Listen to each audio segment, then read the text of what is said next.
Every once in a while, a book just drops that completely reshapes how we see, well, something we do every single day.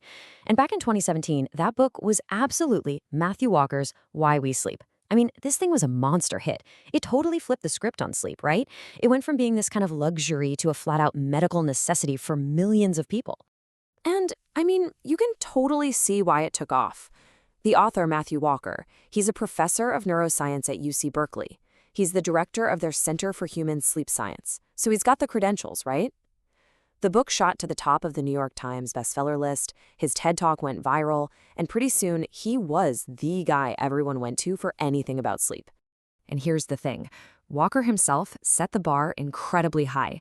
He said, and this is a direct quote, that the book was meant to be a scientifically accurate intervention. The whole point was to give us the hard evidence, the real science, about just how dangerous not sleeping enough can be. So the promise, right from the start, was all about accuracy. And that promise of scientific accuracy, well, that's what makes what comes next so fascinating. Because what happens when that rock-solid foundation starts to show some cracks? What if the whole thing isn't as solid as it seems? Well, in 2019, a researcher named Alexei Guzzi did something pretty bold. He published this incredibly detailed chapter-by-chapter takedown, claiming the book is, and these are his words, riddled with scientific and factual errors. So that's what we're going to do today. We're going to dig into some of the biggest points from that critique and see what's going on. All right, let's start with a big one, maybe the scariest claim in the whole book, the link between your sleep and your lifespan. The book puts it so simply, it's chilling. The shorter your sleep, the shorter your lifespan. I mean, wow, that's a straight line, no ambiguity. And you can bet millions of us heard that and thought, I have to sleep more. Okay, but now take a look at the data. This is from a huge analysis of 35 different studies. And what you're seeing isn't a straight line at all. It's a U-shaped curve. See how it dips down and comes back up? The sweet spot, the lowest mortality risk, is right there at the bottom, around 7 hours. But here's the kicker. Look over at 5 hours of sleep. The risk is pretty much the same as it is for 8 hours. That totally flies in the face of the idea that less sleep always means a shorter life.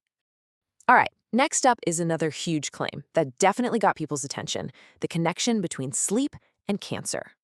And again, this is right from the book's first chapter. It says that if you're routinely getting less than 6 or 7 hours a night, you're more than doubling your risk of cancer. I mean, a claim like that, you just can't ignore it. But once again, the critique brings up some very different evidence. What you're seeing here are the results from a massive review in 2018. We're talking 65 studies over 1.5 million people. And what did they find? They found no link between sleeping for a short amount of time and having a higher risk of cancer. Zero. So the critique doesn't just stop at how data is interpreted. It starts to question some of the core facts in the book. Like this one you've probably heard, the idea that the World Health Organization, the WHO, declared a global sleep loss epidemic. Well, here's the thing. According to Guzzi's digging, the WHO never said that at all. He actually tracked down the source in the book's footnotes, and it didn't point to a WHO report. It pointed to a National Geographic documentary. And get this, even the documentary doesn't mention a WHO epidemic. The trail just goes cold. All right, now let's talk about the math. Guzzi's critique points out this strange pattern of what he calls impossible numbers that pop up again and again in the book. Okay, for example, the book mentions a 200% reduction in some kind of infant electrical activity, a 200% drop in gene activity in mice, and a 400 to 600% reduction in diagnostic errors for doctors. Just let those numbers sink in. And here's the really basic problem with that. You can't reduce something by more than 100%. It's just mathematically impossible. A 100% reduction means you've hit zero. So how do you get a 200% or a 400% reduction? It just doesn't add up. But this next point, this might be the most damning piece of evidence in the whole critique.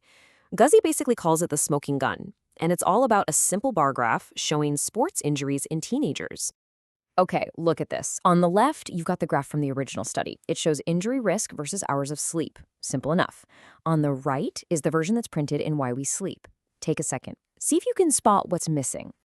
Did you see it? The bar for 5 hours of sleep? It's just gone. It's been completely removed. And why does that matter? Well, in the original study, the kids who slept 5 hours actually had a lower injury risk than the ones who slept 6 hours. It was an inconvenient data point. So by just deleting it, a messy, complicated result suddenly looks like a perfect, clean trend that says less sleep equals more injuries. So you might be thinking, okay, so what? It's just a book. But the argument here is that these aren't just typos. These alleged errors have had a massive, real-world impact. For one, other scientists are now citing why we sleep in their own papers, which means these claims could be spreading through the scientific community. But on a more personal level, the critique says people are literally wasting parts of their lives trying to force themselves to sleep more than they need. And maybe worst of all, the book's scary warnings are giving perfectly healthy sleepers anxiety, which is actually causing insomnia.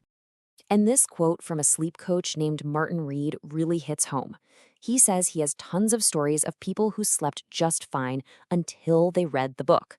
Then they got obsessed with hitting that perfect 8 hours, got super anxious about it, and bam, they developed insomnia. How ironic is that?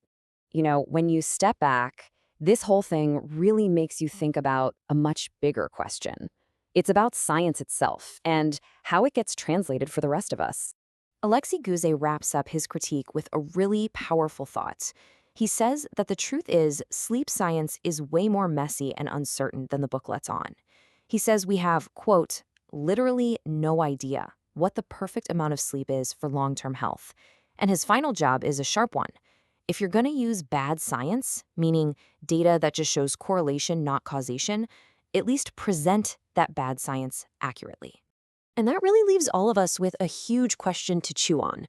Why we sleep gave us beautifully simple, clear answers about a really complicated subject.